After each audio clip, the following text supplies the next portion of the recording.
So I guess we're all here because of, actually, the bottom line is probably that we've all had some personal experience that's moved us. That's usually what happens, despite having our professional tags and so on. And Naomi and I had particular personal experience. Naomi of a loss of a sibling, me a loss of a son, and that drew us into a particular training around coaching for end of life. At the same time, there were all these reports that came out, the GMC, the BMA, Marie Curie, everybody's saying actually that training in health is very poor still, and that we are very poor at having conversations around death and dying. And if you try and cut corners on the actually just being together and building trust so that you can then work up through trust and confrontation to actually then doing some work together, that you'll stumble. So that's what we keep coming up with. But it's a way of having what I would call courageous conversations. And it's very different from the health model, where most of us are in there to fix something. Our whole system is about hypothesizing and then confirming our hypothesis and trying to fix it. Particularly through COVID, we ran webinars for a variety of groups, but particularly for care workers in care homes. And we had, agendas of what we thought we might like to discuss and have conversations about. But at the end of the day, really what those care workers wanted was a space just to be heard. Nobody had asked them actually what their experience was, what they needed, how they could care for themselves enough in order to care for others, etc. Well-worn themes, but actually there was nothing very much was happening. Been running many workshops, groups of healthcare workers, but particularly for PCNs. And as I said, one of the things that came up time and time again was about the development of very fundamental trust and organisation before people could move forward with the more sophisticated agendas. We've also been running training in vocational training schemes and in practices, and of course individual coaching. So just a little bit about our approach to facilitation. So not at all didactic, very much facilitative. And these are just quotes from our feedback. So they experienced it as a non-judgmental space, and that we also were adapting in real time and open to learning with them as the sessions developed, and that it was a safe place to have good, clear discussions. We then asked them, well, what did you need to learn? We were thinking specifically about end of life and brave conversations around end of life and loss and bereavement. And people really wanted to have better conversations, much better, more profound conversations with people experiencing loss and bereavement. And when I say loss, it might have just been loss of health, not necessarily a terminal illness, but a chronic illness might also have been a loss. People wanted to have more comfortable conversations and practical tips on what to say. And they also particularly wanted to be able to address the elephant in the room, know exactly how to do that. People often wanted to feel more open versus being boundaried, worried, as we all are, whether we're time poor, that if they opened a conversation that they wouldn't be able to get out of it. So they wanted to know how to be able to be open whilst also being able to manage the time, and to be able to really help someone navigate their experiences of loss and bereavement. These are the things that people wanted. They also wanted to know how to support each other better than they were doing, given that everybody was having different experiences of the same issue, and have better insight into how to lead or help someone navigate their experiences of loss and bereavement. So they said that they felt that they were much better at listening, and they were really able to listen in a way that they hadn't really understood before, listening more to nuances and to the words, and finding that they were speaking less, unlike me today, being much more open in their consultations and conversations, and as I say, less boundary. So they really got what they needed. People learned, we taught them principles of coaching. These were not coaching courses, but we taught them using coaching principles, how to prompt in a clinical setting, in a conversation which might have been about something else, where a loss or a bereavement came up in a conversation. So how to use a prompt in a clinical setting in conversation with staff or carers and family. And they were really clear how to use some of the coaching techniques to support each other. And they got what they wanted in terms of insight in how to lead and help someone navigate experiences with loss and bereavement. The main one I wanted to say is that people left feeling renewed with their enthusiasm for working in this area. My background is a lawyer, specialised in health and care. To get that outcome that you clearly are getting, with maybe a little bit more detail around just some of the inspirational things that you were able to sort of pass on. That I came to this coaching around end of life through being trained as a doctor and then training as a coach, and becoming interested in coaching around end of life, and that coinciding with a significant, very significant bereavement. I didn't go into the coaching around end of life because of the bereavement, but I had a very significant bereavement. What I noticed is that all of us act when we are in the company of somebody who is in receipt of a difficult loss or bereavement or new very significant diagnosis. The people around them sort of act as if, oh my goodness, how terrible that it's happened to them, as if it's not going to happen to us. And it occurred to us that actually we all need to be thinking about this. We all need to be thinking about it for ourselves in order to be able to be thinking about it with others. So the approach that we take comes very much from that perspective. So the approach is using ourselves as a resource. So looking into ourselves first. What's our experience of these sorts of difficult conversations and difficult situations? We've all had losses, even if it's the loss of a pet. We've all had losses along the way.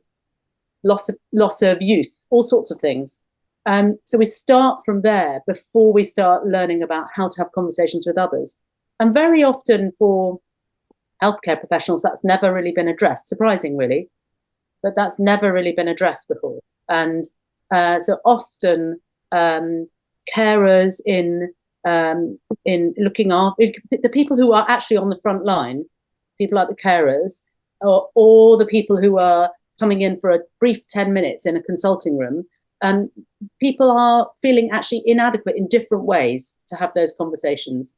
I think it all comes back to self, and it comes back to early self as well, that actually we're programmed to deal with loss in the ways that we learned very early on. And those drivers they're all mostly unconscious and actually get in the way of us managing situations as well as we could. So thank you both for your very interesting presentation.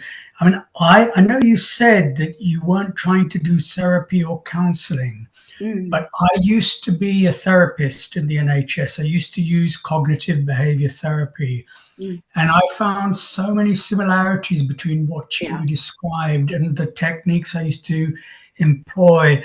The need to try to promote self-efficacy, having to have boundaried sessions, the client as expert, but also looking into oneself and using oneself in a sense as a resource and as a sounding board. So I saw many, many parallels. So I'm very pleased that you're trying to employ similar types of techniques in your work with people facing loss. Yes, I think coaching does very closely resemble CBT, but coaching puts.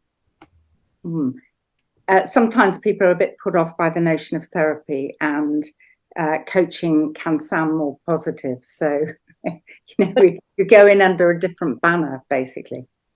I think the other thing that's a very profound difference in that there is no attempt to fix, which is quite a different paradigm from most therapeutic options. In dealing with loss and bereavement, there is no attempt to fix. And that's actually quite a release for most people, that we're not actually trying to make this person better or provide a solution. It releases the listener from any having to do anything more than just follow a structured conversation and to allow the conversation to flow. How if you can get into these conversations younger and earlier, if you actually adopted coaching and as a mindset and in our education system from day one, and you grow accustomed to working in this way through self, not being told answers, learning how to figure out things yourself. And actually, if we adopted the principles you're describing and built them into the way in which we grow up, we learn, we meet each other, we run our services, you build in coaching as a mindset or as a culture into society, then adopting mindset into a situation where it's very hard to do coaching, that type of thing, in an environment where you don't have time to listen to people, you don't have time to...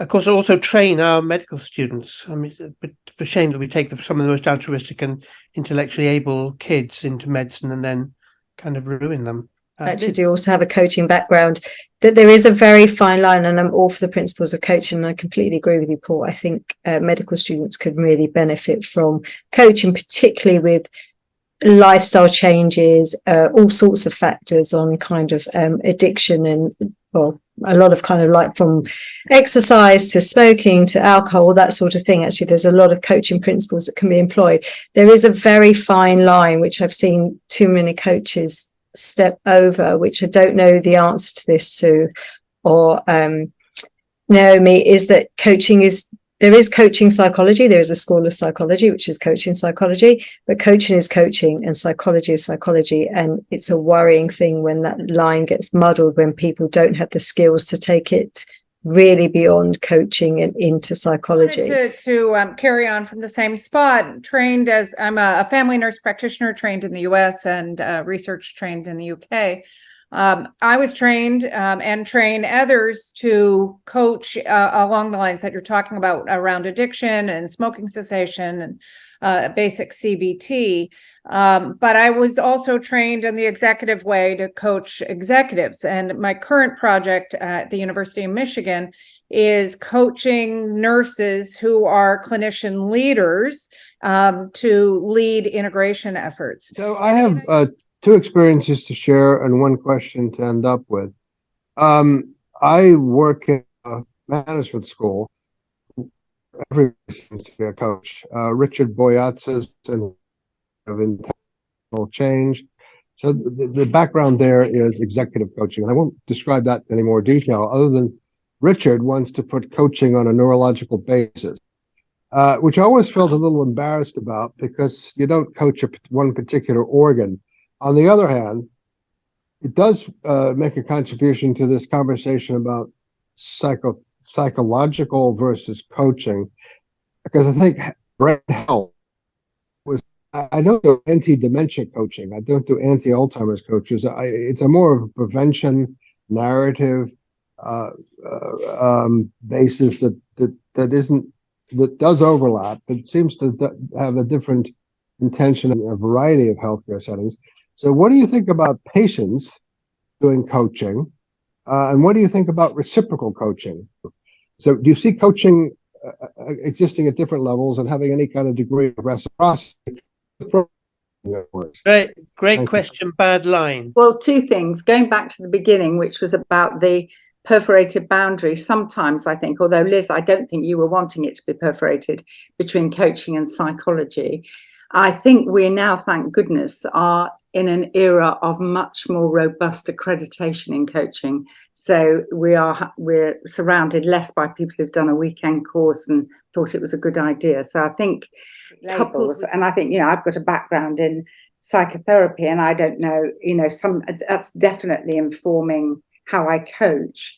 And the emerging neuroscience, which I think most coaches will know a little bit about, helps to underpin what we do. It also helps to underpin how we explain to clients about the change in habits and the notion of working to goals and so on.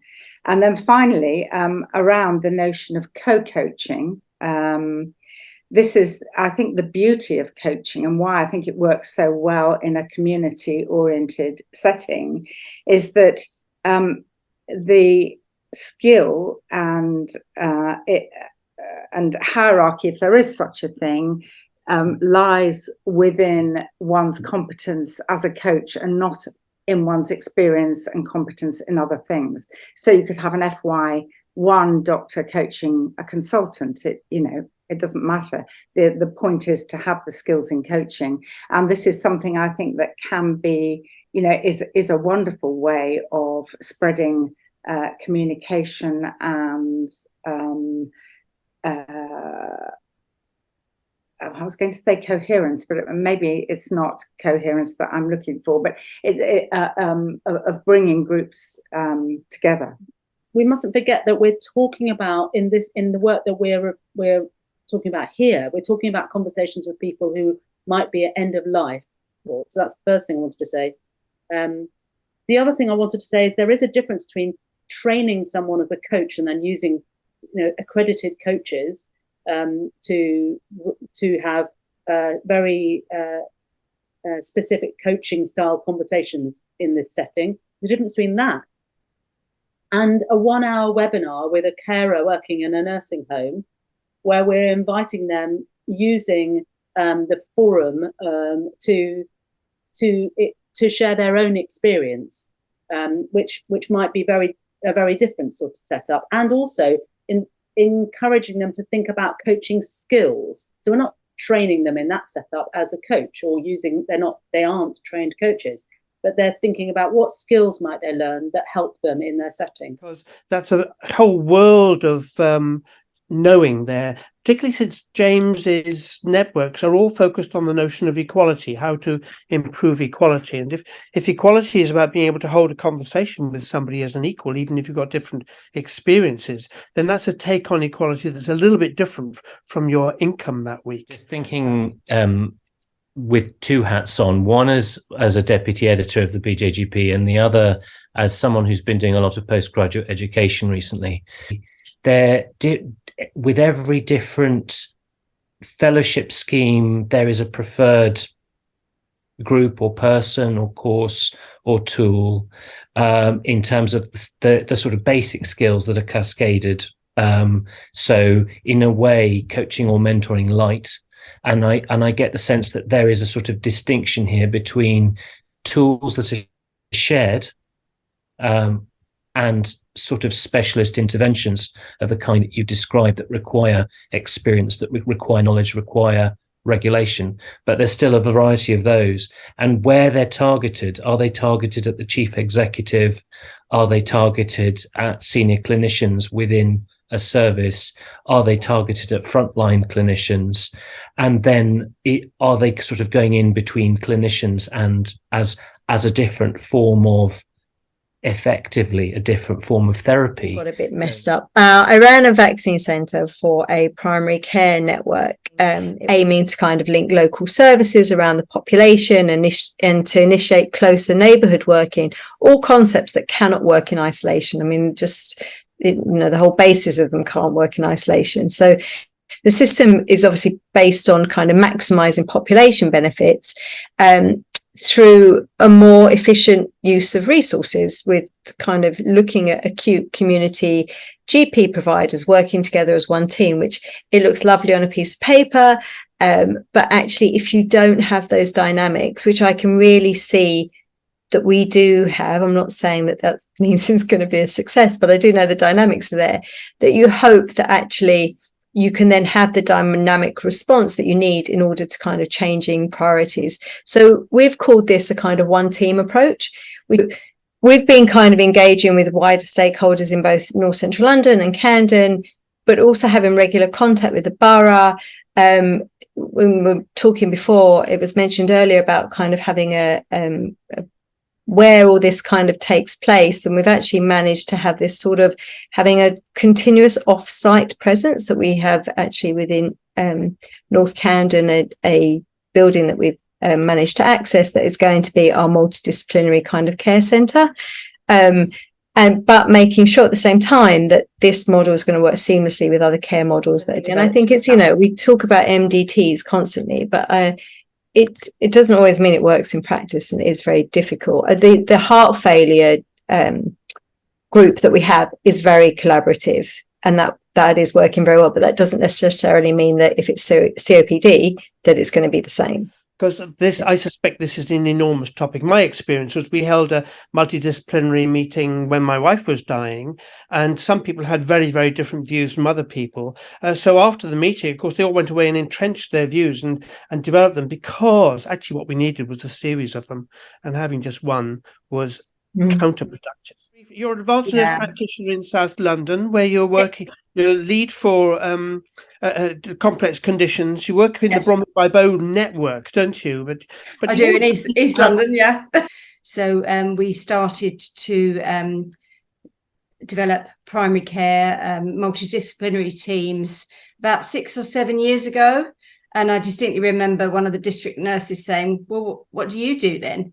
And so I was actually pulling it all together and trying to get everyone to sort of talk to each other, because it wasn't until we started having the regular meetings that we all realised that we spoke a different language. So especially with social workers and doctors and, care navigators, all the rest of it, everyone's sort of speaking different languages. So I lead our little team in my practice, which is about 15,000, soon to be 30,000 patients. And we're trying to streamline the process. And we've done a lot of work over this in the last year. Within those 6 years, we've had a multidisciplinary team approach to our patients that are most complex. So anybody that's on the palliative care register, anybody that has dementia. And then we have a huge section that we can just pick people and put them onto our integrated care list. So this is much more practical, I think. But we have probably about 90 patients that fit that bill on our practice register. And when we merge with our other practice, there'll be another 120. So there's a fair amount. We don't have any care homes. And because we are where the Olympic Village was near, we've got a very young population. So we don't have that many elderly patients, but they are getting older and we are keeping them alive. My oldest patient's 103 at the moment, and we thought that we might have seen the last of her, but she's so lovely. Many times, but she's still going, and we just every year we have a big celebration for her birthday. So yeah, we're keeping people alive much longer, and hopefully, with our multidisciplinary approach, we are improving their lives. So that our MDT consists of me. I pull everything together. One of our GPs, because sometimes it's just great to have somebody to ask really complex things, and I appreciate that, and she appreciates my practical head and getting things done. We have a mental health nurse practitioner, end of life, hospice nurses come to this. District nurses obviously are our mainstay of the meetings. OT if we need, and people like the consultant geriatrician will invite if we've got a particular problem, who's really, really supportive as well. OT, physiotherapists sometimes come in.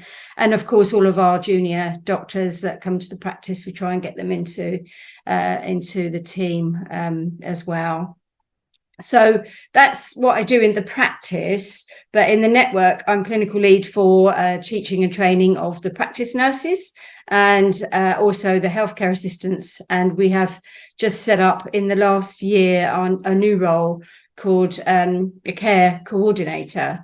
So we were aware that the multidisciplinary team approach takes a long time. So you're talking about 45 minutes to an hour for a patient. So how could we do that with to make it more cost effective? So over the last year, we've trained up care coordinators, which were experienced receptionists, and we call them our patient assistant team.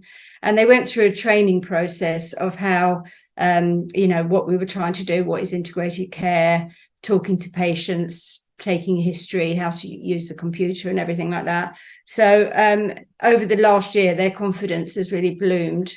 So it's just about using people with different skills to do the job that I used to do all on my own. So it's really good to have support with that. So they will take all of the sort of non-clinical part of the history, code it all, and then we've also employed from the network to go around all of the practices in the 5 networks in our area, a healthcare assistants to go out and do all of the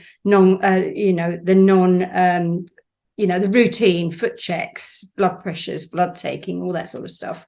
So they go and do that. And then it all comes back to the lead, which is either me or one of the GPs. And then we've got much more time then to think about end of life discussions, future planning, what do they want out of life and things like that. So yeah, it's probably some of this will be familiar to you. But I think the care navigators and the healthcare assistant role has really improved access. We were always running behind with home visits, never really got on top of it. So I think we're ahead at the moment, which is really good. Try and get them all done in the summer. And I have a lady, I'll call her Martha. She's a 68-year-old Afro-Caribbean lady. She's housebound and bedbound. Not for any particular reason, any physical reason. She hasn't got any past medical history. She has obstructive sleep apnea. That's about it, because her body mass index is 68. So she's a big lady. So we go and see her, we chat to her. And she recently, for those of you that are clinical, she within the last year, she had a vaginal bleed. So being age 68, we would have to refer her for a 2-week wait pathway for suspected cancer. So that's where the fun started, because the ambulance came to take her to the hospital and they couldn't get her on the couch because she was so heavy. The next one came, and then the next one came, and then we had to liaise with the 2-week pathway office each time, saying you need a 4-man crew, you need to have a bariatric trolley, all of this. And anyway, it still didn't happen. So she's still waiting for that. In the meantime, her CPAP machine stopped working. So we've had to get the respiratory team around. But on talking to her, she lives alone. She's got a son. She lost 2 children in the pandemic. She was overweight before that, and we had talked about bariatric surgery, but she backed out at the last minute. But she's lost 2 children. Looking back in her notes, she's had a history of abuse, sexual abuse. And I think the thing with the bleeding really frightened her, and her weight really frightened her. And I think that was the first time she said, "Oh, Siobhan, I've really got to lose weight." So obviously supporting her with that, getting people that are far better than me to help with that, but I was just talking to her. And then she disclosed she's drinking quite a bottle of vodka every night, and you wouldn't have even dreamt that she was drinking vodka every night, but she is. So she was one of the ladies that I talked to the consultant geriatrician about, and she was able to pull it all together and help me to just decide to get my head straight what the priorities were. And even she thought, oh my gosh, she needs imaging because of the bleeding. But how are we going to do this? So we're just in the process of trying to get a bariatric hospital to get her, out and seen in the hospital. We've had to inform London Fire Brigade because if there's a fire, they won't be able to get her out of the flat. We've had the respiratory team come in and sort out her breathing. So that's just one patient. It's raising all kinds of other issues about generalist working and the inadequacies of medicine and the need to use terribly traumatic moments as opportunities to do good and take positive steps forward. You have to be working with, if you're working with kind of hospital doctors as well, that mutual respect underpins so much. Yes, this is huge, isn't it? I mean, why is it that medical students aren't taught about continuity of care, how to build trust, the need for trust before you can open out the difficult things, the ability to listen and continue a conversation such that people can feel they're included and it's a community conversation and not just what actually is the goal of dying, or is it just to keep on living? I think there are a few reflections that I have. One I sort of mentioned earlier. It seems that this notion or the discipline of narrative medicine is quite somewhere in the ether. How this discipline perhaps might be possible to see it being applicable or being applied to a clinical practice setting. And another thought that stays in my mind, and for the obviously a lot of you have not met, but I come from a dance background, but I've worked a lot on sort of shifting cultures in the NHS, shifting cultures towards research and innovation, and I use principles that we sort of use within somatic practices and creative settings to sort of enable that. And this idea of principles of practice and how do we share the principles in a way that becomes accessible and understood by different disciplines is also a big question. But my special interest as a GP has always been in chronic pain, and I'm trustee of an organisation in South London called Kairos Rehabilitation, and they've taken quite an innovative, I think, approach to managing chronic pain, which is very, very personal. And I think it seems to chime with what I've been hearing over the course of the evening. It's very much building on the strengths, the internal strengths of the person, and it does it through various body-based therapies, so movement therapy, massage therapy, art therapy, but connected with the doctor the GP who runs the service and takes very much a narrative history from the patient when they first arrive. And we've been extremely lucky because we've managed to get funded by the NHS. We started out as a pure charity attached to my community pain clinic, but we actually managed to get a contract with the musculoskeletal provider in the area because they could actually see the value of what we're doing. And in fact, since then, we now get, all their referrals for things like chronic fatigue, ME type patients, all sorts of chronic pain that the local hospital pain clinic can't manage, and neither can anybody else. And it's very much a personal medicine. It's a very small team of therapists and doctor, and they work in a very but an interesting coordinated way where they work as a team of 3 or 4 people, all managing the same patient, and the patient gets this long-term continuity of care over perhaps as long as 18 months to 2 years. Since regain their confidence and literally blossom and start doing things and start regaining a sense of their own purpose and power in their lives, which is it's quite amazing to see from being passive patients, very passive, and that's often the characteristic that most doctors will associate with chronic pain patients is the passivity, sort of waiting for medicine to make them better. Yeah. To see them transformed into much more autonomous individuals. Yep, so I'm Dave. I'm a GP I'm now in South London, Clapham. I also work at Imperial, so I know Paul from having met many meetings there, and involved in the self-care research unit at Imperial.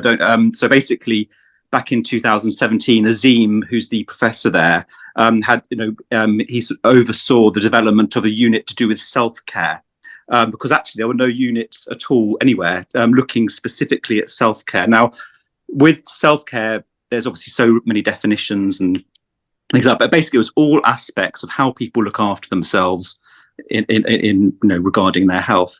And one quite powerful concept is the self-care continuum, which was designed by the Self-Care Forum, which is a charity. So basically the continuum, if you think of us on a sort of moving dynamic continuum, all of us, from pure self-care, which is basically not going near a doctor. You've got a headache, you go to the chemist, get some paracetamol, to pure professional care at the other end, which is you're having your appendix taken out and you're anaesthetized. So you're not exactly doing much self-care there. And that between that, we are basically fluctuating, moving up and down. And what happens is that when you have an acute sort of instant, like, you have an accident and you break lots of bones, you go to hospital, you shift up to the professional end, but then ideally as you rehabilitate and so on, you move to the self-care end. And it's quite a powerful sort of tool to look at interventions. And what the self-care units are interested in is that sort of as a population, we have become very, very medicalized in many ways. And there's been Imperial Scaru, SCARU. It usually defaults to scary on Google, but just change it back to you. It's got a website. Austin is one of he's the director. But basically, it's quite an interesting area, sort of the whole self-care area. And in a paper, we developed this thing called the self-care matrix, which was like another way, but it's on the website.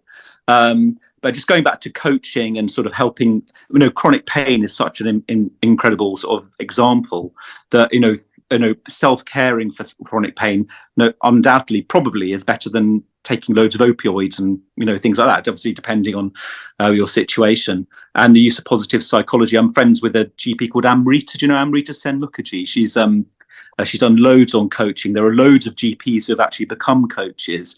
And Amrita specializes in the use of positive psychology. And she's an expert in the sort of neurological changes to do with positive psychology. And actually, positive psychology is so powerful. I did a sort of bit of a brief little study about using positive psychology in diabetes, giving diabetes results. And a lot of patients came back saying, I've always felt terrible. I've always been made to feel that I'm a failure. My results are never good enough, and so on. And actually using positive psychology, I had various patients saying, just using certain words like good or much improved or, always positive words, even if, obviously you've got to be accurate, but it's so important, that sort of positive outlook, even when you're dealing with something pretty difficult. Self-management. I worked with an organization, Bridges Self-Management, for a long time, and I remember some of the really fascinating things about those that showed the sort of most self-efficacy, the most sort of empowered. Didn't mean that you had to care for yourself as such, but you felt in control of those providing the care for you, and that sense of, yes, I know that I can't move out of my bed, but I know that I'm in charge of when I move out of bed because I'm asking people to do things on my terms. It's quite an interesting thing because very few people actually can self-care fully, if you know what I mean. And it's sort of getting out of that mindset that you can do everything on your own, that you're a little island that can just operate without help, and actually getting into that community sort of spirit of asking for help, but giving help and being generous and kind, and actually not feeling afraid and vulnerable, feeling as it's a weakness to ask for support, but actually, and that doesn't mean that you're then needing help, but actually being able to ask for it is very empowering in itself. Everyone sees patients, they are lost in the system. They are totally lost. They don't know. They're very confused. They don't know, what's going on a lot of the time. So part of it is empowering people, to get agency to actually navigate the system. And part of that is to do with health literacy. I mean, health literacy is the key, I think, is, in terms of from a young age, getting that agency and health literacy developed. And that's why the key thing really is at schools and, getting on the curriculum. But so I was in Southeast London ICS meeting with the voluntary community sector last week, and we were talking about health literacy, and actually a number of the sort of voluntary sector groups reframed the question of, how do we help people become more health literate, and actually reframed it as how do we help the system become more community literate. And it was a sort of community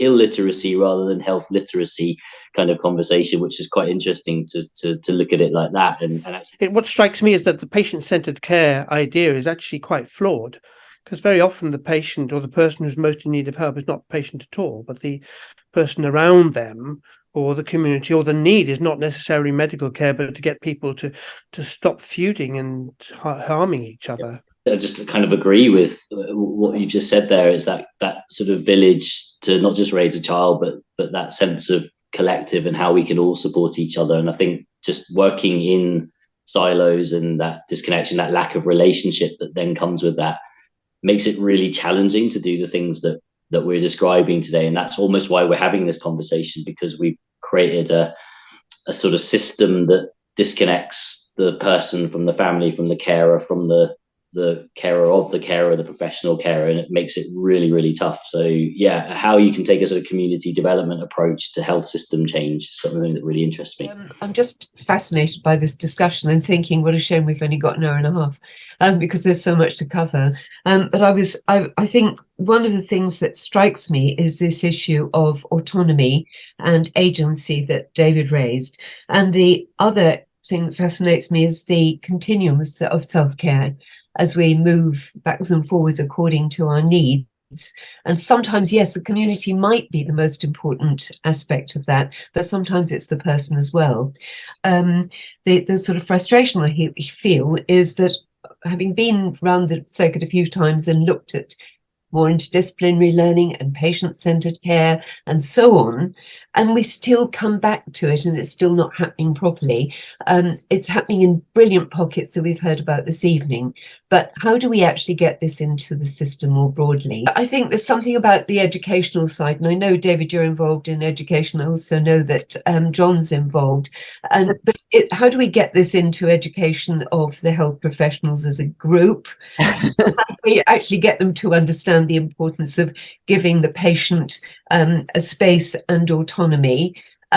There are lots of very good examples that we could do this and we could make this much more effective. And as has already been said, and I think it was Liz that said, it's actually it's also cost effective if you do it properly.